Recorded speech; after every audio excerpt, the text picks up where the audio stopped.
트레이더 백두산입니다. 오늘은 벤저민 그레이엄의 가치 투자 이거를 검색식으로 과연 찾아낼 수 있을까?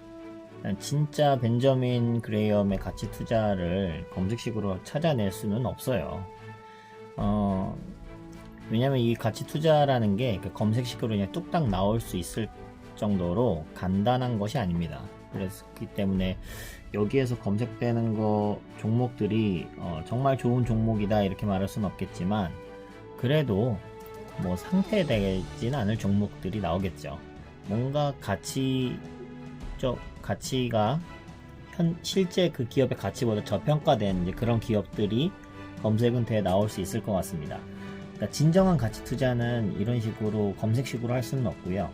이렇게 검색된 회사들을, 아니면 어떤 좋은 회사들을 발굴해서 그거를 심층적으로 연구를 하셔야 돼요. 뭐 기본적으로 홈페이지부터 가보고, 뭐 주식 담당자랑 통화도 해보고, 이제 뭐 기업 탐방도 해보고, 뭐 이렇게 하면서 그 회사의 미래 가치들을 예측하고 분석하고 이런 것들이 필요합니다. 그러니까 이제 가치 투자를 검색식으로 그냥 할 수 있다라고 생각하시면 안 되고요. 이건 그냥 약식입니다. 약식. 그냥 이런 식으로 할 수도 있다. 검색식이라는 게 전부 기술적인 것만 되는 거는 아니다 라는 것을 보여드리고, 어떤 컨셉 아이디어가 있으면 그 아이디어를 검색식으로 바꿔보는 이제 이런 과정을 한번 여러분들과 함께 하면 좋지 않을까 싶어서 이 영상을 찍어 봅니다. 일단 벤저민 그레이엄이 누군지 간략하게 살펴보고, 어떤 조건들이 있는지, 그러면 그걸 검색식으로 어떻게 바꿀 수 있는지, 어떤 종목들이 뜨는지, 이런 것들을 확인해 보도록 할게요. 일단 벤저민 그레이엄이란 분은 영국 태생인데 미국의 투자자이시고 경제학자이고 교수이시네요. 그 다음에 현명한 투자자라는 저 유명한 책을 쓰신 분이고, 워렌 버핏의 스승으로도 많이 알려져 있죠. 그래서 이분의 투자 철학은 부채를 최소화한다, 그 다음에 매수하고 오래 가지고 간다, 장기 투자를 말하는 거죠. 기본적 분석, 펀더멘털 애널리시스가 이제 매우 심층적으로 들어가서 해야 된다. 한 곳에 넣지 말고 분산 투자해야 된다. 안전 마진 내에 매수를 해야 된다. 이제 뭐 행동주의도 해야 된다. 그냥 주식을 사고 팔고만 하는 게 아니고, 어떤 그 회사의 방향성이나 이런 것들을 잘 좋게 제시하고 이제 하기 위해서는 행동주의를 해야 된다. 그러니까 주주총회도 가고 의견도 내고 뭐 이렇게 해야지 된다는 거죠. 역발상에 중점을 둔다. 이거는 이제 저평가 가치주, 남들 아무도 신경 안 쓸 때 그거에 관심을 갖고 매수하는 역발상을 가지고 얘기하는 것 같습니다. 그러니까 뭐 기본적인 명언이죠. 뭐 저평가 가치주, 쌀 때 사서 비쌀 때 판다. 그다음에 여러 가지가 있는데, 그 중에서 이걸 검색식으로 검색시킬 수 있을 만한 것들만 조금 추려봤어요. 그랬더니 이제 PER이 과거 5년 평균 PER의 40% 이하인 종목, 그러니까 PER이 더 낮아진 경우죠, 과거보다. 그 다음에 주가가 회사 주당 순 자산의 0.35 이하, PBR, 이거는 프라이스 북 레이시오에서, 북 밸류 레이시오에서 어떤 그 회사가 가지고 있는 순 자산의 비율이 0.35 이하다. PBR 0.35 이하면 진짜 저평가주거든요. PBR 뭐 1 이하만 돼도 이제 저평가이고, 이런 종목이 많이 나올까? 이건 정말 몇 종목 안 나오겠는데요. 주가가 회사 주당 순 유동자산의 2 이하인 종목, 유동 부채 비율 1.5 이하, 그러니까 150% 이하, 유동 비율이 2 이상, 과거 10년간 연평균 EPS, earning per share 증가율이 4% 이상이고, 올해 흑자 예상, 과거 10년 동안 18번 흑자를 냈고 올해 흑자 예상 이제 뭐 이런 정도의 뭐 마지막 거는 이제 조건식으로 되지는 않을 텐데 어쨌든 최대한 비슷하게 만들어 보면 이렇게 해볼 수 있을 것 같아요. 일단 부채 비율이 150% 이하다. PBR이 0.35배 이하다. 그 다음에 전년 배당 시 배당 수익률이 상위 1000개. 이거는 어떤 거를 기준으로 했냐면 여기에 배당에 대한 그게 빠졌네요.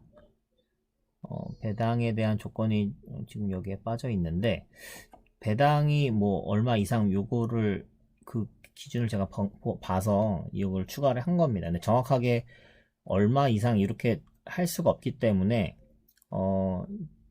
전체 코스피 코스닥 합치면 2300개 종목 정도가 나오는데 그 중에 절반 이상의 배당 수익률을 가지고 있다. 뭐 이렇게 그냥 좀 브로드하게 잡아봤습니다. 그 다음에 유동 비율은 200% 이상, EPS 증가율, 최근 3년 증감률 4% 이상, 그다음에 최근 결산 0.1% 이상. 이게 최근 올해 이제 흑자가 예상되는. 그러니까 흑자라고 하면 뭐 0.1% 이상만 되면 흑자니까 흑자 폭이 크게 잡으면 뭐 크게 잡으실 수도 있습니다. 근데 그럼 종목들이 더 검색되는 종목 숫자가 더 줄어들겠죠.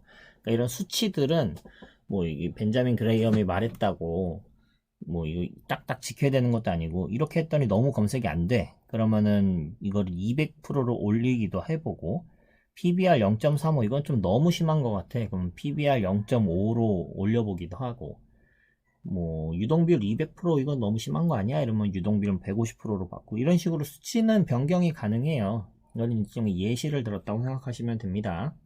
어쨌든 저는 제 주관적인 거를 최대한 배제하고 그 벤자민 그레이엄이 가지고 있는 생각들을 간단하게 수식으로 나타내 보면 요 정도 되지 않을까 싶은 생각이 들어요. HTS를 한번 확인해 볼게요. 보시면 조건식에 또 보면 여러 가지 뭐 시세, 기술적 패턴, 이렇게 여러 가지 있는데 재무 분석도 있어요. 여기 안에 재무 분석 쭉 보시면 PER, PBR, EV, EBITDA 뭐 이런 거 다 있거든요. EPS, 주가 지표들이 있고 수익성 관련된 거, 영업이익률, ROE 뭐 이런 것들, 유보율, 시총 대비 영업이익 이런 것도 있고 순이익 증감률, 성장성도 중요하잖아요.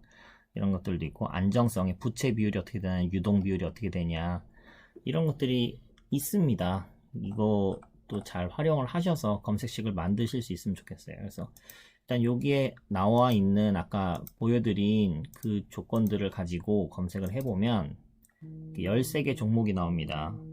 13개 종목이 나오는데 거래량이 다 없죠. 거래량이 없어요. 왜 없는지 보시면 그리고 요것도 재무 차트라는 게 있어요. 영웅문에 그러니까 키움증권의 HTS에 보면 보통 제가 쓰는 차트는 0601이거든요. 그래서 0601 이제 기술적 분석이 들어가는 차트를 쓰는데 재무 차트라는 게 있어요. 0604 여기다가 0604 이렇게 치고 엔터 치시면 이런 재무 차트가 나옵니다. 여기 안에 들어가 있는 요 영업이익, 당기순이익, 자본 총계 이런 것들 제가 넣었고요. 여기에 뭐 아까 봤었던 이제 이런 것들을 넣을 수 있어. 뭐 에비타 증가율이 어떻고 뭐 이런 식으로 뭐 다 추가할 수 있어요. 그러니까 그것들을 참고하시고 저는 일단 영업이익과 당기순이익, 자본 총계가 어떻게 변하는지가 좀 궁금해서 요 정도를 넣어봤습니다. 그랬더니 CS 홀딩스라는 종목은 보시면 과거부터 일단 0601 이것도 봐볼까요? 네, CS 홀딩스 제가 쓰는 차트고요. 일단 주봉부터 봐보면 이렇게 뭐 기업 분할 합병 뭐 이 이슈를 한번 튀었다가 계속해서 빠지고 있군요. 힘이 없네요. 요 사이를 박스권에 갇혀 있는 상태라고 보시면 됩니다. 일봉상은 최근 코로나 때 한번 쑥 살짝 빠졌다가 다시 이제 반등을 하고 이제 다시 눌려 있는 상태네요. 장기 이평선보다 아래에 있기 때문에 지금 힘이 없는 상태예요. 거래량도 없죠. 그런데 자본 총계는 계속 증가하고 있어요. 당기 순이익도 이제 증가하고 있고 영업이익도 뭐 증가하다가 잠깐 빠지다 다시 이제 증가하고 있습니다. 이게 여기는 표시가 안 되는 게 이게 과거 데이터이기 때문에 최근 주가 여기는 반영이 안 돼 있습니다. 어쨌든 그 흐름상 볼 때 주가는 횡보하거나 약간 빠지거나 이러고 있는데 회사 자체는 착실하게 성장하고 있는 회사다 라고 보이네요. 또 다른 종목들 영풍, 영풍이랑 회사 요런 거 나와 있는 거는 예상치입니다. 큰 회사들은 이렇게 예상치가 한 분기 예상치가 나와 있는 경우가 있어요. 이거는 이제 증권사들에서 컨센서스, 증권사 애널리스트들끼리 이제 이 분석을 해서 이것들을 예측하는 수치를 표현하는 거예요. 그러니까 이거는 틀릴 수도 있고 맞을 수도 있죠. 근데 요거가 맞으면 그냥 컨센서스에 부합하게 되었다.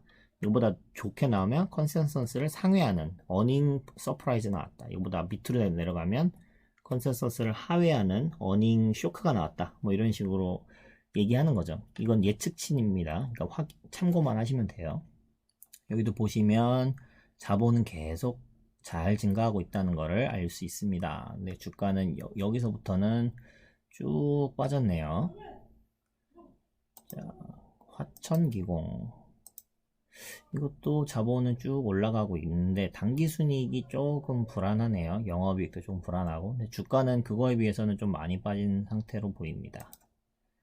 대한제분 이것도 자본은 계속 증가하고 있는데 당기순이익은 약간 등락이 있네요. 영업이익도 조금씩 줄어들고 있고 반면에 주가는 뭐 그렇게 많이 빠지지는 않았어요.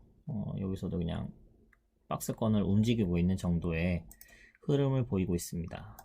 뭐 유성기업 뭐 이런 자동차 부품 회사죠. 여기도 이제 자본 총계가 쭉 올라가고 있고 당기순이익이 빠지다가 이제 회복했네요. 작년에 영업이익도 빠지다가 회복했고 근데 빠진다고 하더라도 이게 뭐 여기가 0이거든요. 그러니까 뭐 영업이익적으로 이제 적자가 났거나 뭐 이런 적은 뭐 거의 없다고 보시면 되겠네요.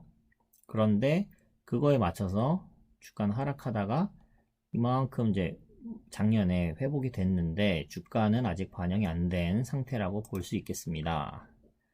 뭐 다 보기엔 좀 그렇고 뭐 13종밖에 안 돼야 하지만 위스콤 네 이것도 자본 총계가 올라가고 있는데 성장세가 좀 둔화되고 있죠. 당기순이익도 좀 빠지고 있고 영업이익도 좀 빠지다가 작년에 살짝 회복하는 정도입니다.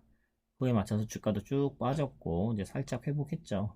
그러니까 이런 것들과 차트 간에 보시면 그러니까 비슷하게 쫓아가는 걸 보실 수 있어요. 근데 간혹 가다가 이게 괴리가 있는 게 있거든요. 영업이익 막 이렇게 좋아지고 막 자본 총계도 쭉쭉 올라가는데 차트가 쭉 빠진다. 이런 종목들은 아유 좋은 종목 발견했네 이제 저평가네 이렇게 생각하실 수 있는 거예요. 근데 차트가 쫙 빠지는 데는 이유가 있겠죠. 그 이유에 대해서 확실히 왜 근데 차트가 빠지는 걸까 이걸 공부를 하셔야 돼요. 스터디를 하시고 기술적으로 볼 때는 그렇게 하락하다가 그 하락을 마무리하기 위해서는 거대한 막대한 거래량이 터지면서 그걸 잡아줘야 되거든요. 그러니까 누군가 확 들어와서 추세를 바꿔줘야 돼요. 그러니까 그런 징조들을 보시고 아 이제 제 가치 찾아서 이제 다시 올라가려고 하고 있구나 시도하는구나 이제 그렇게 판단하시면 될 것 같습니다. 짧게 영상은 여기서 마치도록 하겠습니다. 경제학 놀자 오픈 채팅방 많이 이용해 주시고요. 오늘은 여기서 마치겠습니다. 감사합니다.